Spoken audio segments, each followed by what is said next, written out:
Wassalamu ala asyrafil anbiya wal mursalin Sayyidina wa maulana Muhammadin wa ala alihi wa sahbihi ajma'in amma ba'du.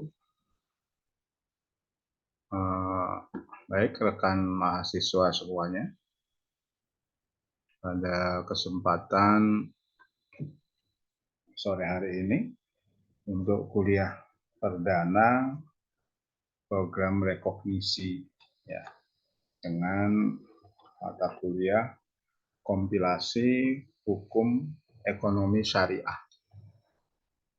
Baik, sebelum kita sampai pada bahasan materi ini, paling tidak ada beberapa hal yang harus kita sepakati terkait dengan kontrak kuliah. Baik, yang pertama, memang pada prinsipnya kuliah kita ini dilakukan secara online ya. Tapi tentunya supaya ada tinggalan ya, terhadap mata kuliah yang saya ampu ini, paling tidak juga saya harap semua mahasiswa bisa monitor SIM Unisula. Jadi nanti beberapa materi akan saya upload ya sebagai rujukan secara tertulis tentang materi kompilasi hukum ekonomi syariah ini. Karena mata kuliah ini adalah termasuk mata kuliah baru dan diajarkan baru semester ini, ya, baru pada tahun ajaran ini. Jadi mungkin ya ada beberapa lompatan yang Anda terima tentang kajian materi, karena sebetulnya sebelum sampai pada materi ini paling tidak penguasaan ya, materi fikih muamalah maliyah ya, itu harus ada ya, jadi nanti kalau memang materi fikih muamalah maliyah itu tidak ditawarkan pada kuliah RPL ini, maka saya harap semua mahasiswa bisa searching, carilah ya. Memang sih idealnya sih jangan bisa membuka buku ya, buku cetak ya. Karena bagaimanapun meskipun saya tidak terlalu banyak istilahnya bukan ndak gubris ya, istilahnya, saya tidak terlalu mau banyak diribatkan ya, bahwa sekarang era digital, bahwa banyak sekali pengetahuan yang bisa kita raih dengan memanfaatkan sosial media, ataupun kadang-kadang juga beberapa teman merujuk pada jurnal ya, atau makalah pada Google Scholar atau apa. Tapi saya tetap berpegang bahwa literatur yang bisa dipertanggungjawabkan ya hanya buku, ya hanya buku. Dengan di situ tentu ada keterangan pengarangnya. Kemudian kalau memang ada daftar pustakanya, ada daftar pustakanya. Bahkan dari sisi penerbit pun akan memberikan gambaran profil seperti apa sih buku yang Anda baca. Nah, makanya saya berharap meskipun para mahasiswa itu masuk dalam generasi milenial atau generasi Z atau generasi sebelumnya misalnya, saya tetap berharap mahasiswa itu punya buku, punya kitab sebagai pegangan. Ya, karena peluru yang paling baik dalam tradisi keilmuan Islam itu adalah buku, Alkitab. Ya. Makanya saya berharap teman-teman juga bisa memfasilitasi itu dengan buku.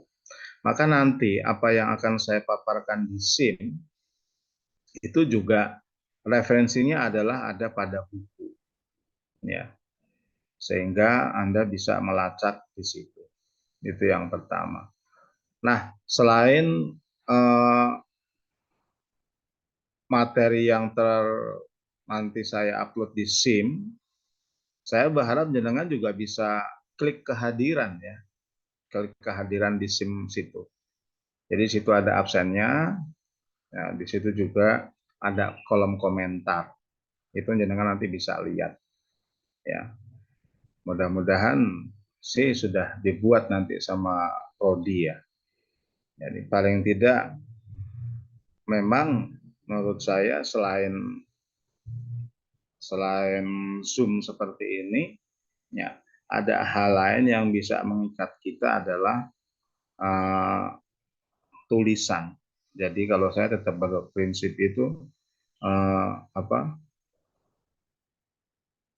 Jadi al ilmu kasoidi seperti itu. Jadi ilmu itu ibarat seperti binatang buru ya. Jadi ada yang ingat enggak itu? Al ilmu kasoidi wal kitabatu qaiduhu qayyid suyudaka bil hibalil wasiqati. Jadi yang namanya ilmu itu ibarat binatang buruan. Kitabah ya, tulisan. Terserah apakah tulisan itu menggunakan manual pulpen dengan tulisan tangan ataupun tulisan diketik, itu qaiduhu ya. Qaid tali pengekangnya, tali pengikatnya. Qayyid suyudaka bil hibalil wasiqah. Yang namanya binatang buruan itu kan kalau enggak diikat ya nggak usah binatang buruan. Wong kambing aja yang binatang ternak andai kata enggak diikat ya dia akan lari kan seperti itu.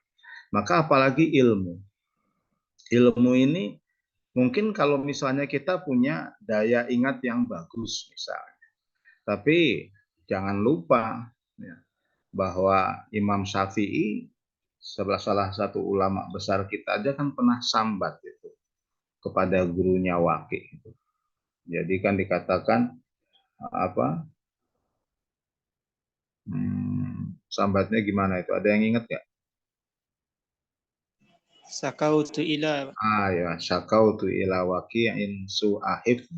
Dan ini kok ada gambar apa ini muncul ya? Siapa yang main-main nih? Ampun, coba dihilangkan kok ada muncul ini. Saya ada screen ini. Wah, dolanannya iwa-iwa aneh. Ya, tolong jangan dimunculkan di screen ini. Jadi syakautu ila waqi'in su'ahifdi fa arsyadani ila tarkil ma'asi. Artinya saya cuma ya seorang Imam Syafi'i saja dengan kapasitas integritas seperti beliau masih sambat ya. Jadi masih ada kendala untuk menghafal. Artinya apa? Kita punya banyak kelemahan. Dan kita apalagi sebagai orang awam ya sudah kitabah ya adalah senjata terbaik, tulisan adalah senjata terbaik bagaimana mengamankan ilmu yang kita miliki. Syukur-syukur kalau kelak jenengan bisa menjadikan apa yang Anda tulis adalah sebuah karangan buku seperti itu.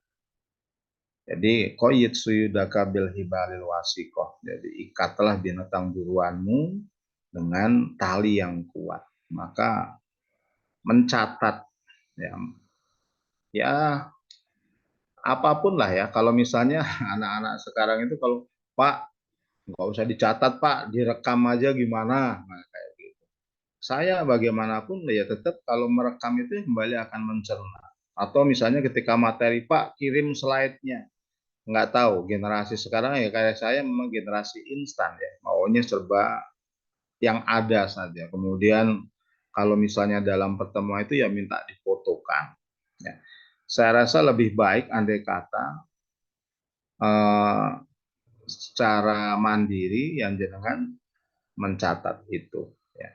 Apalagi setiap misalnya saya memaparkan sesuatu yang Anda tergelitik untuk tidak sepakat.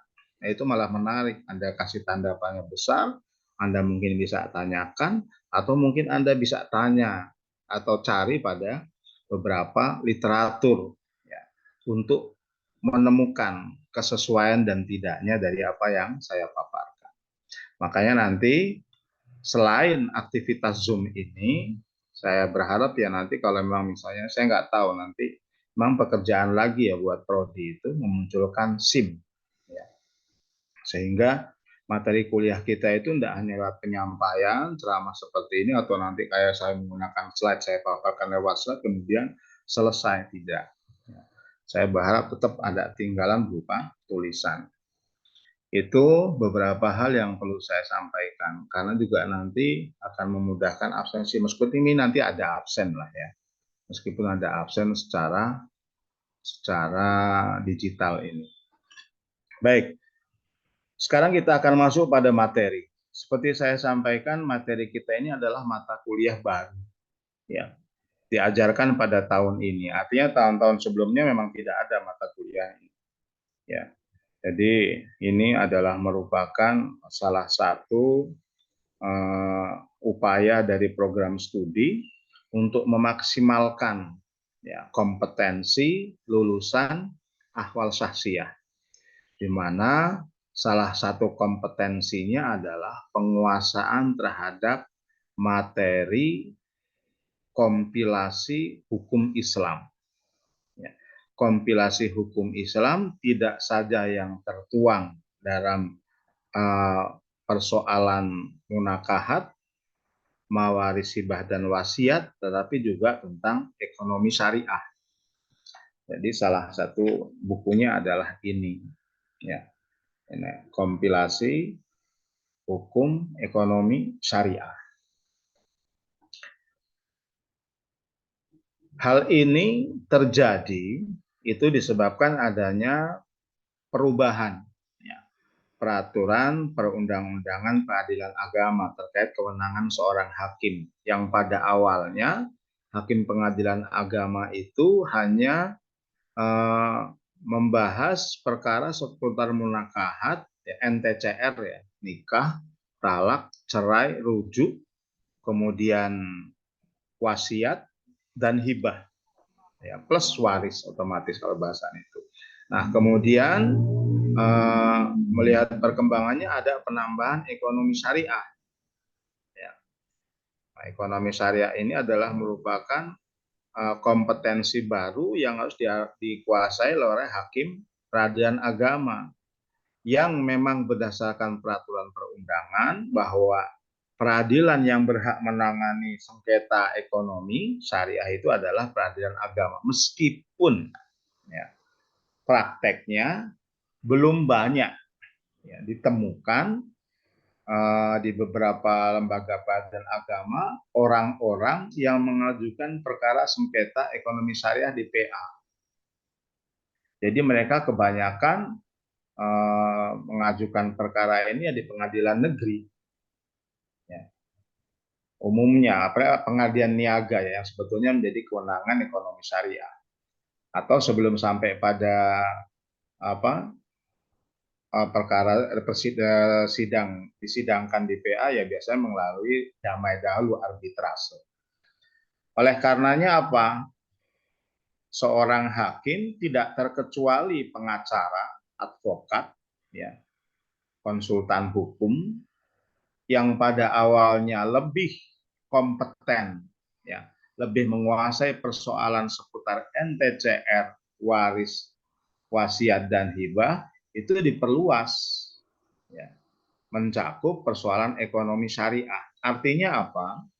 Ya, bahwa muatan materi fikih muamalah yang harus dikuasai oleh seorang hakim, ya, atau konsultan hukum, keluarga, atau advokat pengacara, ya ada penambahan. Nah, kalau misalnya Anda baca bukunya Mustafa Ahmad Zarko itu ketika mengkategorikan ya, kajian seputar fikih atau hukum Islam, yaitu dibagi menjadi beberapa muatan kategori. Yang pertama jelas pada umumnya kan dibagi menjadi dua, ada fikih ibadah dan fikih muamalah. Kemudian fikih muamalah lagi itu dijabarkan menjadi ada fikih ahwal sahsiyah atau fikih munakahat di situ pas fikih mawaris. Ya. Kemudian juga ada fikih siasah, ada fikih jinayah, ada fikih kodok, ya. Kemudian juga ada fikih siar, kemudian juga ada fikih adab, meskipun ketika dicantumkan fikih adab itu ada perbedaan pendapat ya, karena adab dipahami berdiri sendiri, tidak dimasukkan dalam kategori fikih. Ya. Nah, artinya apa? Ada penambahan pengembangan, tambahan satu fikih muamalah maliyah. Ya. Jadi Oh iya ya. kompetensi dari hakim ya, PA sekarang ini ya, dan rekan-rekan mahasiswa atau mereka para sarjana hukum Islam yang pada awalnya hanya mendalami persoalan privat ya. Jadi hanya mendalami persoalan MTCR tadi yang sudah saya sebutkan, itu ada perluasan dengan menambahkan persoalan kalau dalam fikih istilah muamalah maliyah. Ya, jadi berkembang kalau di tempat kita, kalau misalnya jenengan sekali-kali ke Fakultas Hukum, maka muatan materi itu muncul menjadi hukum perdata Islam. Ya. Jadi tapi hukum perdata Islam yang dibatasi pada perdata kebendaan. Ya. Jadi juga ada perikatan, tapi pendekatan sudah agak berbeda. Jadi hukum Islam yang hanya pada masalah kebendaan. Kemudian juga kalau misalnya masuk ke ekonomi, fakultas ekonomi, maka Anda akan temui hukum bisnis dan ekonomi Islam. Ada banyak istilah. Cuma kalau misalnya di beberapa fakultas agama Islam, maka itu sebutannya menjadi muamalah. Meskipun itu menjadi debatable ya. Kenapa muamalah? Padahal muamalah seperti kita ketahui itu cakupannya lebih luas. Ya, tapi kalau faktanya adalah yang kita pahami hanya seputar hukumnya saja, hukum Islam. Maka fikih sebetulnya lebih spesifik lagi fikih muamalah maliyah. Nah, pada kesempatan hari ini kita hanya akan lebih memperhatikan pada materi kompilasi hukum ekonomi syariah. Tidak berbeda jauh ya dengan kompilasi hukum Islam yang isinya terdiri dari munakahat, mawaris, kemudian hibah dan wasiat. Ya. Maka seperti halnya KHI, kompilasi hukum ekonomi syariah itu juga merupakan hasil ya, kajian dari beberapa literatur fikih muamalah maliyah ya, yang dibahas oleh ulama-ulama dahulu. Jadi begini, kalau gambarnya, kalau hakim di pengadilan agama pada saat sebelum ada kompilasi hukum Islam, ya, maka dalam menetapkan satu perkara, mereka senantiasa mendasarkan pertimbangan hukumnya kepada banyak literatur fikih, banyak literatur kitab hadis maupun tafsir. Jadi banyak sekali dari beberapa literatur yang memang bagian dari kekayaan ilmu-ilmu Islam, ilmu-ilmu syariat. Ya. Jadi fikihnya, maka pernah saya menangani sebuah kasus, misalnya dalam persoalan waris, seorang ahli waris ternyata dia tidak mau, andai kata persoalan sengketa waris yang terjadi, yang sering dia ajukan misalnya, hanya mendasarkan pada mazhab Sunni. Ya. Misalnya Syafi'i tok. Karena saya mendapat bagaimana Pak, andai kata kami menggunakan dasar warisnya Syiah. Syiah itu tidak ada perbedaan antara laki dengan perempuan. Ya, bagiannya adalah sama. Kenapa? Karena masyarakat tentu umumnya orang awam memiliki kecenderungan bahwa pembagian waris itu sama. Kecenderungan kuat adalah itu.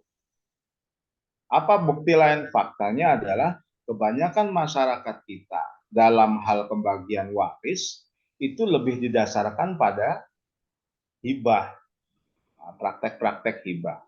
Nah, yang demikian nanti juga berlaku dalam penyelesaian perkara sengketa ekonomi syariah. Nah, maka kalau misalnya bicara konsep harta saja misalnya, ya, bicara konsep harta, maka harta menurut mayoritas ulama sudah jelas, ya, dia meliputi yang apa, yang real, yang nyata, dan yang tidak.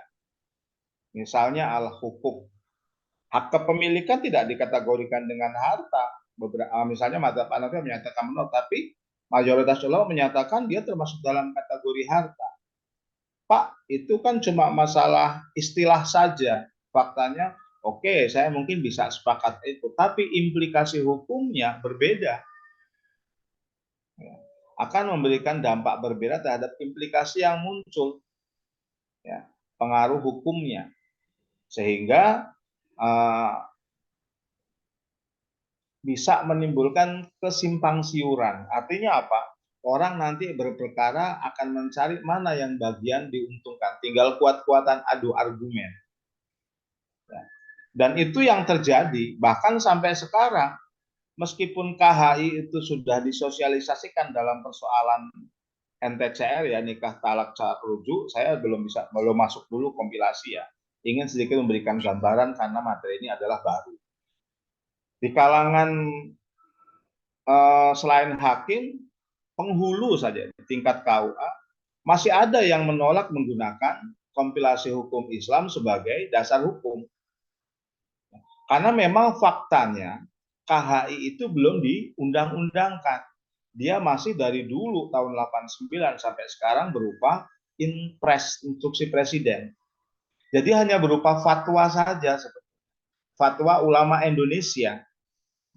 Hasil rangkuman dari beberapa literatur fikih, banyak sekali sebetulnya itu jumlah bukunya, maupun hadis maupun tafsir dari berbagai pendapat ulama yang dipetani satu-satu di mana itu sesuai dengan kondisi sosial geografis masyarakat Indonesia. Ya. Jadi memang ada penyesuaian dari banyak diambil, ya. Maka saya katakan memang dimix, ya. Contoh misalnya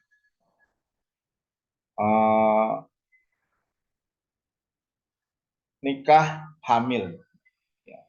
Nikah hamil duluan, ya.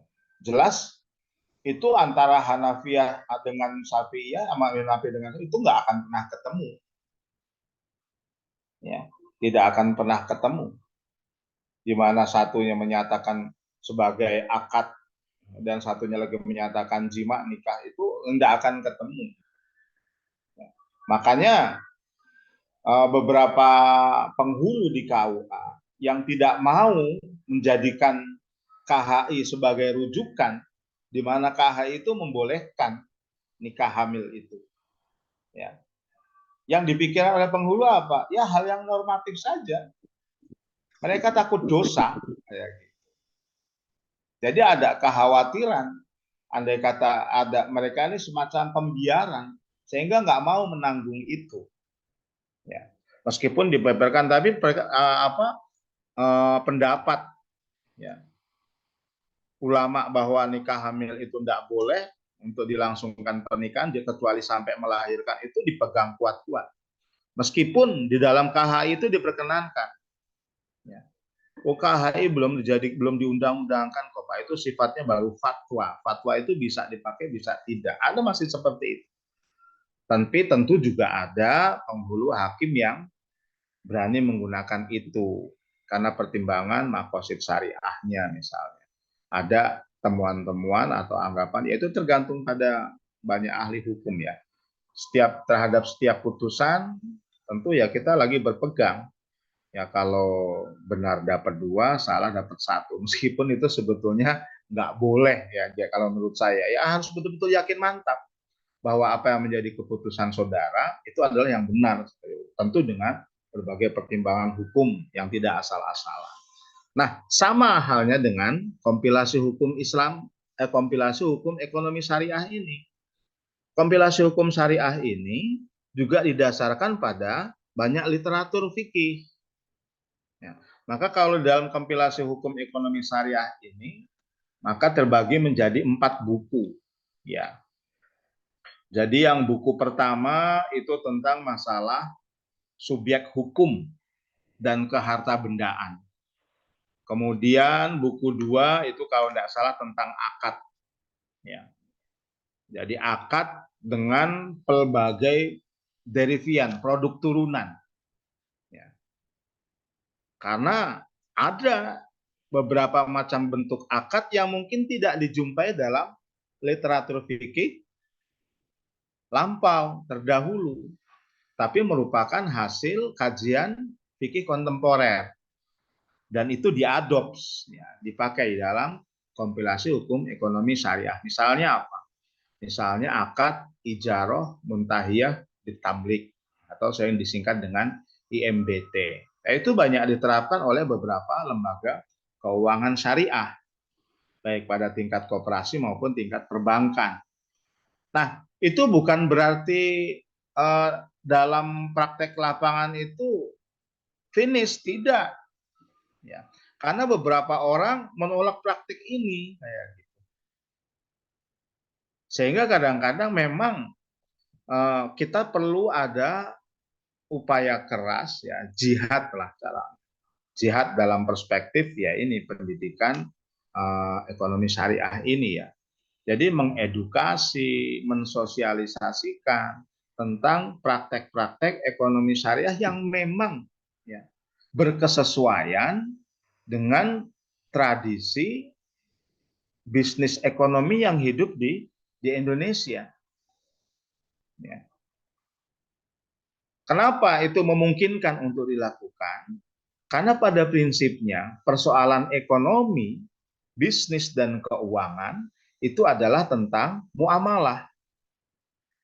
Ya, kembali kepada konsep awal dalam kaidah fikih, al aslu fil muamalah ibahah, itu saja. Tentunya artinya apa? Selama ada referensi, rujukan, sandaran hukum secara nakliyah dan akliyah. Ya. Itu memang harus dipenuhi. Tapi insya Allah, wong ini kompilasi hukum ekonomi saya ini nggak main-main. Ya. Yang menyusun ini adalah para pakar, ya, para ulama yang kompeten di bidangnya, ya, melibatkan para guru besar, para alim ulama yang memang mereka mendatangi setiap perguruan tinggi, pondok pesantren yang memang menggeluti dunia ekonomi dan keuangan ini. Ya. Nah, nanti juga ada tentang zakat, ya. Kayaknya zakat dan hibah. Ya. Jadi bahkan zakat dan hibah itu juga ada di dalam kompilasi hukum ekonomi syariah ini. Artinya apa? Ternyata zakat ini sudah menempati posisi penting dalam dunia moneter ekonomi Islam. Ya, dalam dunia moneter. Jadi zakat ini memberikan pengaruh besar terhadap perputaran ekonomi di suatu masyarakat. Dan itu harus dikembangkan oleh umat Islam. Ya. Nah, kita ini tentu bertarung nanti dengan para ekonom yang memang lebih cenderung bersifat sekuler, ya, kapitalis. Ya. Itu zakat. Kemudian juga ada buku 4 tentang akuntansi syariah, ya, tentang piutang, pembiayaan, investasi tidak terikat, ekuitas, ya. Kemudian juga akuntansi dalam keuangan tentang pengelolaan zakat dan pinjaman, ya. Nah, rekan mahasiswa sekalian, selain ini buku wajib, ya, karena nanti saya emang agak kewalahan nih, saya sedang lagi mencari cara bagaimana supaya teman-teman juga bisa menerima dengan baik ulasan penjelasan tentang pasal-pasal yang menggelitik bahasa saya, ya. Artinya pasal-pasal yang bisa menjadi konsentrasi bersama bagaimana sih ini idealnya dibangun, kayak gitu.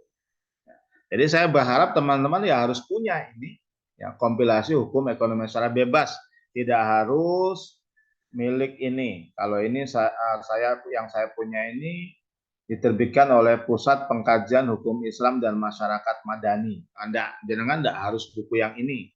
Pokoknya silakan cari, ada banyak kompilasi hukum ekonomi syariah. Silakan dibuka, ya, bahkan dipahami. Nanti akan Anda temui ya beberapa pasal yang mungkin saja tidak berbanding lurus, tidak berkesesuaian dengan apa misalnya yang tertulis di dalam literatur fikih muamalah maliyah. Saya sementara punya selain buku-buku bahasa Indonesia ya fikih muamalah banyak sekali itu. Maka kalau saya makainya ini Al-Muamalat Al-Maliyah Al-Muasyirah fi Doil Fikhi Wasyariah. Memang tidak terlalu panjang lebar, dia lebih bicara pada singkat-singkat saja. Ya, misalnya dalam hal pembagian harta misalnya, maka paling ya dia hanya bicara kimi, misli, kemudian ada yang misalnya mangkul ya dan wairu mangkul misalnya. Ya, tidak terlalu banyak ya. Kemudian nanti kalau derivian daripada al-bai ya bisa ada murabahah. Tapi misal saja dikompilasi nanti bisa ditemukan transaksi mungkin yang berbeda. Makanya sebetulnya hal yang paling menarik dalam dunia transaksi ekonomi syariah adalah kemampuan kita ya, sebagai pelaku ekonomi ataupun pelaku bisnis atau pelaku dunia keuangan perbankan untuk terus mencari produk turunan apa sih yang bisa diterapkan ya dalam upaya pengembangan ekonomi maupun keuangan berbasis perbankan. Ya. Kenapa itu menjadi penting? Karena dalam dunia ekonomi konvensional yang umum di sana yang berbau barat itu mereka bisa menghadirkan berbagai macam model, bentuk, ya, pola, prosedur seputar transaksi keuangan, bisnis dan ekonomi yang beragam gitu. Tapi sayangnya apa? Banyaknya model, bentuk, prosedur itu semuanya ternyata kalau misalnya ditelisik itu cenderung korup, ya, merugikan. Merugikan bagaimana? Basisnya tetap satu, riba. Padahal firman Allah itu jelas ya bahwa riba itu haram. Ya. Meskipun tidak secara eksplisit enggak ya riba itu dikatakan haram. Apakah dia menyebutkan ismun wa ismuhuma akbar min naf'ihima. Ya.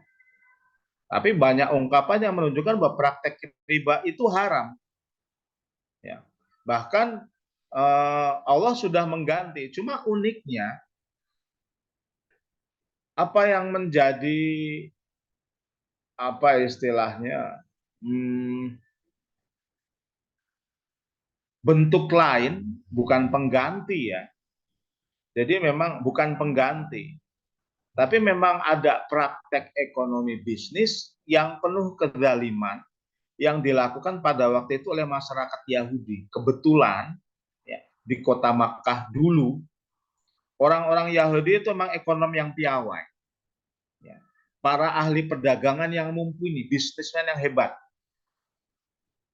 Sehingga mereka bisa menemukan yaitu praktek riba dengan berbagai macam turunannya.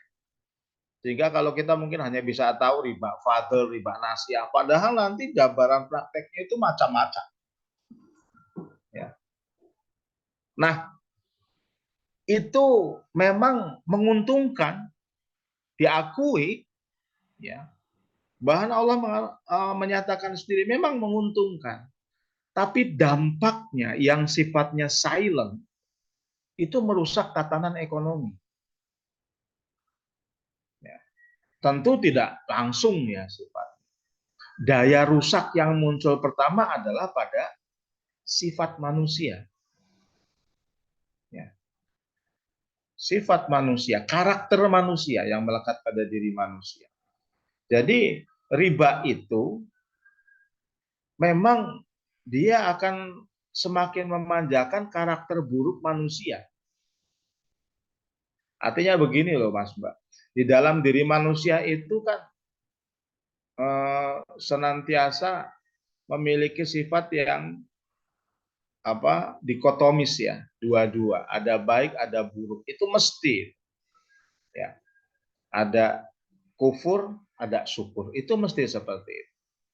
Nah sayangnya riba ini dia akan hanya lebih banyak mengendorse ya, lebih banyak menyokong karakter buruk manusia daripada karakter baiknya, sehingga keuntungan, kalau Anda mau sebut itu keuntungan dari praktek riba, itu lebih banyak bisa dirasakan memang oleh orang-orang dengan karakter yang buruk tadi. Ya. Artinya apa? Kezaliman yang dimunculkan oleh praktek riba itu lebih besar daripada keuntungannya. Daya rusak yang melekat dalam riba itu lebih besar dari keuntungannya. Dan Allah memberikan solusi ya, dengan sama-sama mendapatkan riba, tapi dengan daya dorong yang lebih memaslahat, yaitu jual beli. Ya. Maka PR yang diminta kepada kita adalah bagaimana sih memaksimalkan produk turunan, jenis, model, bentuk ataupun apa, kita sampai jam 6 ya, kurang 15 menit. Itu yang berbasis pada praktek jual beli, akad jual beli. Selama ini yang muncul kan baru murabahah. Ya, dengan baik salam ya, dan yang lain-lain. Tapi coba Anda bandingkan ya, praktek jual beli yang ditawarkan oleh ekonomi konvensional, bisnis konvensional. Itu akan lebih beragam. Ya. Kelihatannya kalau memang sih ya, kita ini cenderung normatif memang tuntutannya. Misalnya ada uang, ada barang.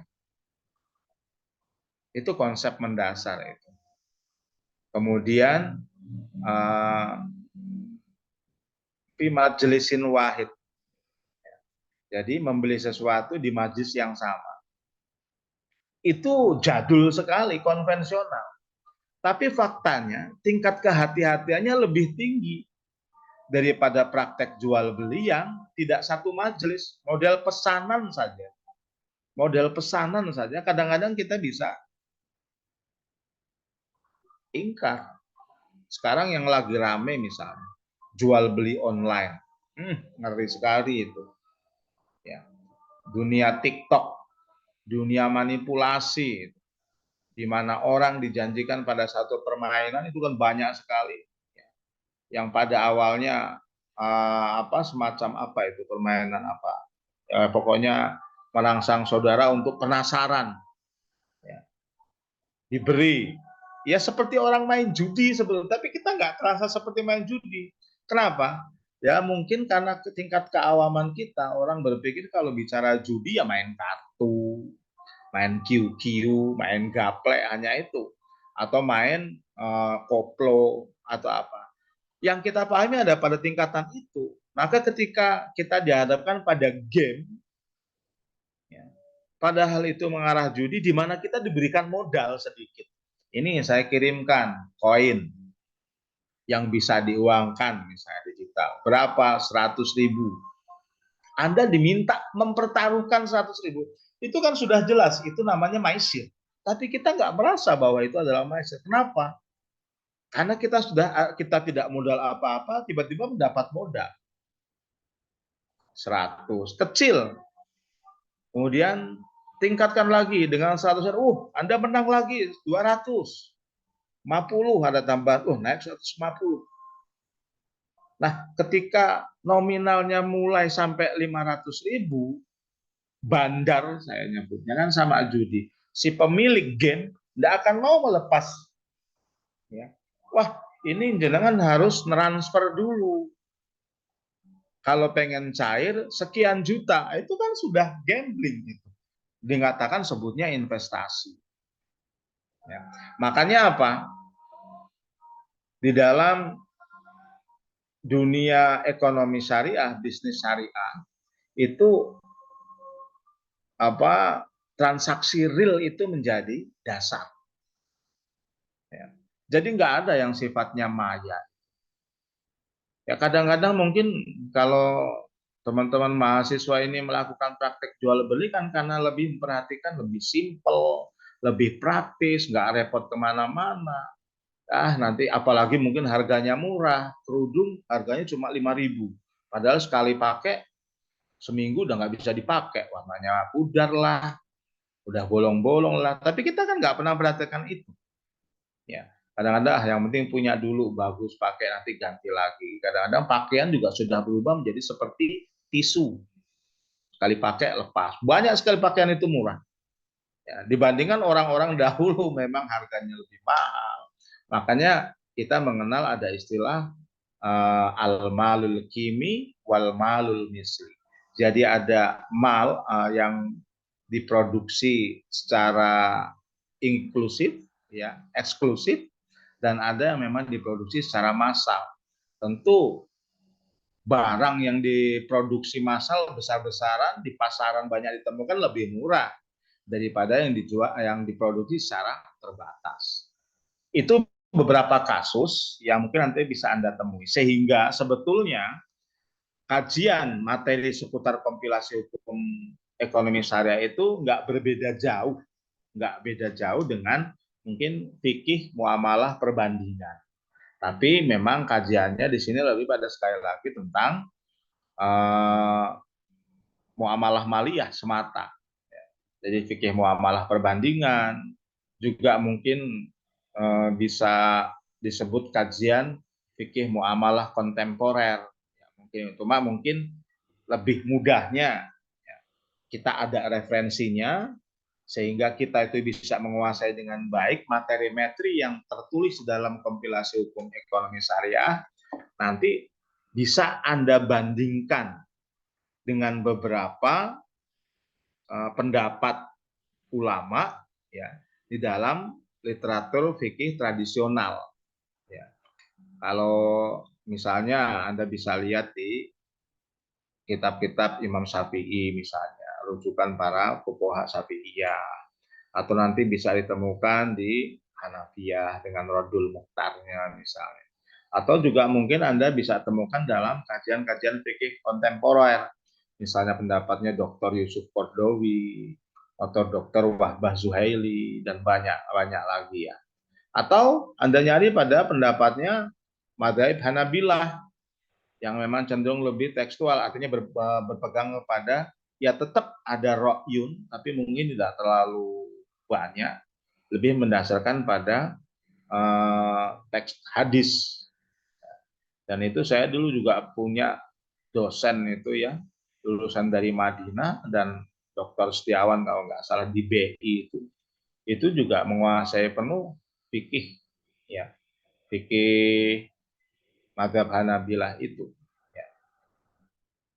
Di samping itu juga tentunya para mahasiswa juga bisa melihat tentang praktek transaksi perbankan syariah.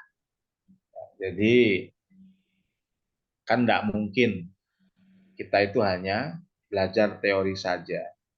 Oh iya, saya batasi ya. Kita tidak sampai pada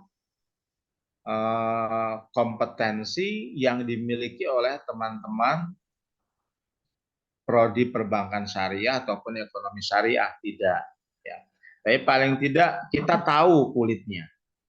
Nah, kita tahu kulitnya sehingga kalau misalnya satu ketika Anda dipaksa berkecimpung dalam dunia perbankan syariah, ekonomi dan bisnis syariah, Anda tahu praktek-praktek itu ada dan Anda bisa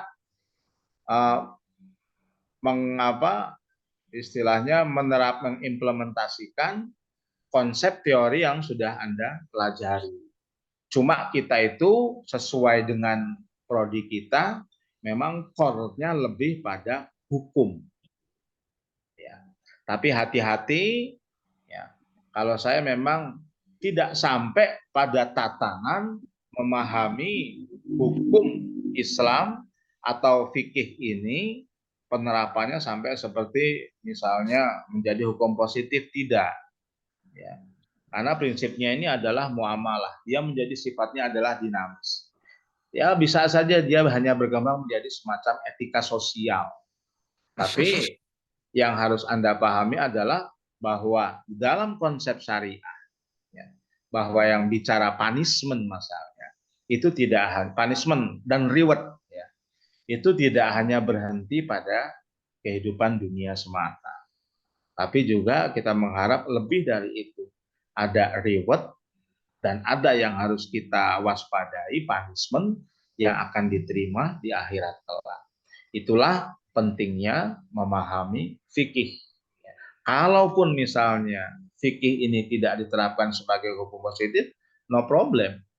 Tapi bagaimana jihad kita mengedukasi, mensosialisasikan praktek-praktek perbankan syariah, praktek-praktek bisnis syariah, maupun praktek-praktek transaksi ekonomi syariah dalam kehidupan masyarakat kita. Itu yang paling penting. Ketika sederhana saja, ketika orang menjadi pedagang yang jujur, itu sudah bagus. Ketika kita menjumpai seorang owner perbankan, owner bank misalnya, dia menerapkan transaksi keuangan nirriba, tidak menggunakan riba misalnya, itu sudah bagus. Ada upaya-upaya ke sana, meskipun itu bukan sesuatu yang mudah. Paling tidak bisa dimulai oleh diri kita. Ya, ketika kita memulai, bisa memulai itu, kemudian di dalam keluarga, kalau sudah menikah, kalau di dalam dunia usaha, kalau memang kita itu bisa sebetulnya. Ketika masing-masing membuat jaringan, maka dengan sendirinya sistem ini akan terbangun. Saya rasa itu, nggih. Ini sudah azan maghrib, kita paling enggak berupaya untuk bisa sholat tepat waktu. Tapi sebelum saya tutup, ada yang ingin ditanyakan? Monggo kalau ada yang ditanyakan. Kalau tidak ada, berarti bisa dipahami semua ya. Oke, saya mau tanya, untuk Oke. teman-teman ini absennya di mana, Ustaz? Loh, absennya ini apa enggak diberi di apa namanya? Di keterangan di sini?